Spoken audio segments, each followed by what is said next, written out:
जय जगन्नाथ। आज के इस वीडियो में आपका स्वागत है। आज हम लोग बातचीत करेंगे कि पेपर पब्लिकेशन या थीसिस सबमिशन किससे आप ज्यादा फोकस करोगे पीएचडी के टाइम में।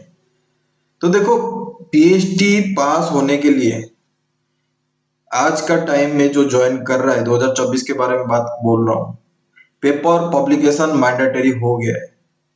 मिनिमम 2 पेपर तो चाहिए, उसके बाद कॉन्फ्रेंस पेपर भी चाहिए।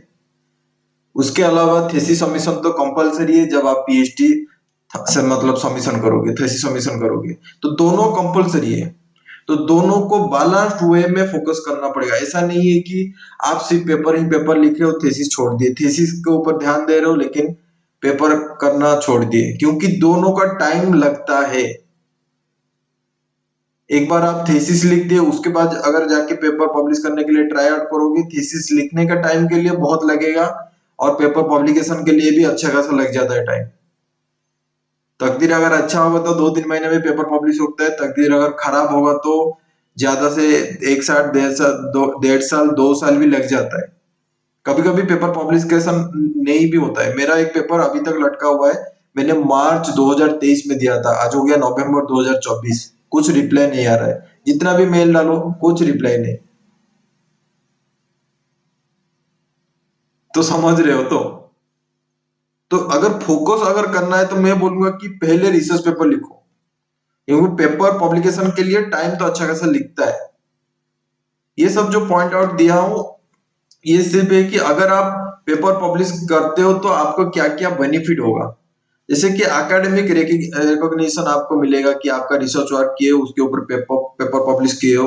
मतलब एक गारंटी है कि जो आप रिसर्च वर्क कर रहे हो वो एक तो रिव्यू होके आया है, पीयर रिव्यू प्रोसेस में आया है। मतलब आपका जो काम है ठीक ठाक तो है, जीरो तो नहीं है।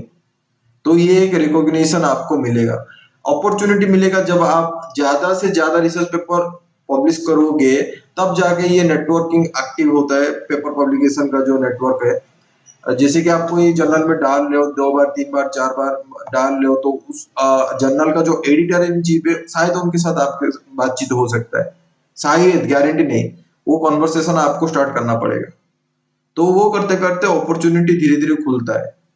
वो रिसर्च पेपर पब्लिश करने के बाद जाके खुलता है। जब तक पेपर लिख के पब्लिश नहीं करोगे तब तब तक वो नहीं डेवलप होगा। हाँ, रिसर्च का गेट का जो एप्लीकेशन है उसमें अगर जाके वहां पे रजिस्टर होके जो रिसर्चर है उनके साथ कांटेक्ट करके आप कन्वर्सेशन स्टार्ट कर सकते हो। लेकिन जो पीयर रिव्यू प्रोसेस में जो बातचीत होता है एडिटर इन चीफ के साथ, और उनका कभी कभी रिक्वायरमेंट पड़ता है कि मेरा अभी जर्नल में रिसर्च पेपर नहीं आ रहा है, तो वो जो स्कॉलर है, रिसर्च स्कॉलर है, उनके पास जाके कांटेक्ट करते हैं। मेरे पास भी इस तरह का आया है। कांटेक्ट करते हैं कि अभी हमारा जर्नल में रिक्वायरमेंट है, तो क्या आप एक सबमिशन कर सकते हो। लेकिन जेन्युइन वाला होना चाहिए। स्पैम मेल, पता है गूगल मेल में, जीमेल में आपका स्पैम में आता है बहुत, भाई अभी अभी सबमिशन कर दो, हमारा जर्नल में सबमिशन कर दो। उस तरह का नहीं करना है, क्योंकि पेपर लिखने के लिए अच्छा खासा आपका टाइम जाएगा। टाइम तो इन्वेस्टमेंट है, तो अगर टाइम इन्वेस्टमेंट कर रहे हो तो जेन्युइन लोगों के साथ पहचान करना जरूरी है। स्किल डेवलपमेंट होगा आपको। रिसर्च पेपर पब्लिकेशन के चक्कर में आप पीयर रिव्यू प्रोसेस कैसे होता है, कब जब रिव्यू आता है तो उसके हिसाब से क्या क्या कमेंट लिख के उसका सॉल्यूशन क्या लिख के आपको भेजना है, ये सब नॉलेज डेवलप होता है रिसर्च पेपर पब्लिकेशन करने के लिए। मतलब रिसर्च पेपर पब्लिकेशन जब करते हो तो ये पीयर रिव्यू प्रोसेस के बारे में आपको पता चलता है।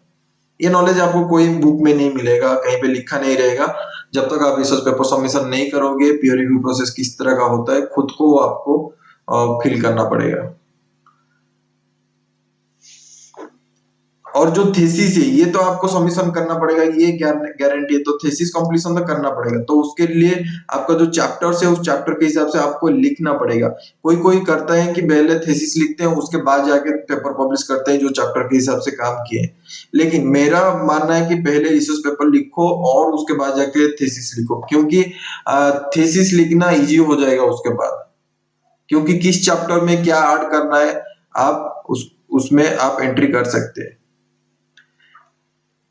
ज्यादा से ज्यादा काम कर रहे हो, टाइम दे रहे हो आप लिखने के लिए, writing papers dealing with revision managing deadline for journal can be stressful.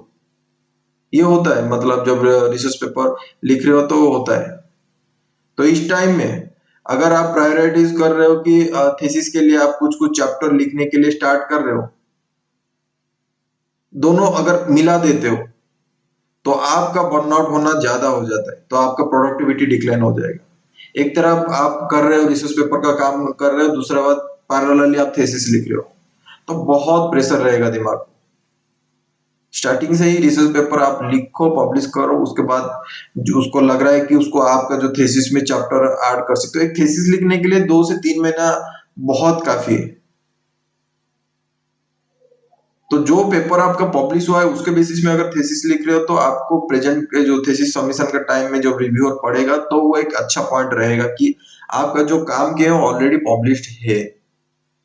ठीक है, तो फोकस में ज्यादा बोलूंगा कि रिसर्च पेपर में करो, लेकिन वो स्टार्टिंग पीएचडी का जर्नी जब स्टार्टिंग करो रिसर्च पेपर के ऊपर फोकस करो। ऐसा नहीं कि 2 साल हुआ है थीसिस लिखना स्टार्ट कर दे, तो ऐसा नहीं है। आप पेपर पब्लिकेशन पर फोकस करो, जो मिनिमम रिक्वायरमेंट है उसको पब्लिश करके आप क्या कर सकते हो कि थीसिस लिखना स्टार्ट कर सकते हो। तो बैलेंस अप्रोच रखो, स्ट्रेटेजिक पब्लिकेशन के ऊपर ध्यान दो। जो आप पेपर पब्लिश हो गया है उसको आप क्या कर सकते हो कि थीसिस में इंक्लूड कर सकते हो, नहीं तो थीसिस आप अगर आप पहले लिख रहे हो, आपका दिमाग बोलेगा क्या लिखना है जरूरी, क्योंकि आप खुद रिसर्च कर रहे हो तो आपका दिमाग आपको बोलेगा, इंस्ट्रक्शन देगा कि नहीं पहले थीसिस लिखते हैं, नहीं पहले पेपर लिखते हैं। और थीसिस अगर आप लिख रहे हो तो कौन कौन से चैप्टर को आप पब्लिश करोगे उसके ऊपर आप ध्यान दो। तो ऑलरेडी अगर थीसिस लिख रहे हो तो फ्यूचर के लिए वो थीसिस को ब्रेक करके पब्लिकेशन के लिए ट्राई करो। और अच्छे से आपको टाइम मैनेजमेंट करना पड़ेगा, नहीं तो पीएचडी का ड्यूरेशन बहुत बड़ा हो जाएगा। अगर 200-300 पेज का थीसिस लिख रहे हो तो आपको धीरे धीरे करके लिखना पड़ेगा। और ये 2-3 महीने में बोल रहा हूँ थीसिस लिखने के लिए, लेकिन इसके लिए क्या होता है कि अगर आप पहले से रिसर्च पेपर पब्लिश करके रखे हो तो आपको आइडिया लगेगा कि कौन सा चैप्टर में मैं क्या क्या रिसर्च ऐड करूं, रिसर्च का कंटेंट ऐड करूं।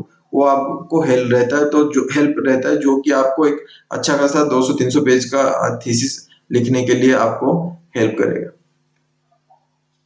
तो समझ गए क्या क्या है, किसमें आपको फोकस करना है। फोकस अगर पीएचडी का स्टार्टिंग है तो भाई रिसर्च पेपर में ही फोकस करो। स्कोपस और वेब ऑफ साइंस का इंडेक्सिंग का जरूरत है, आज का टाइम में कंपलसरी कर दिया है यूजीसी का गाइडलाइन के हिसाब से। तो पहले स्टार्टिंग में ही पेपर पब्लिकेशन का ऊपर फोकस करो।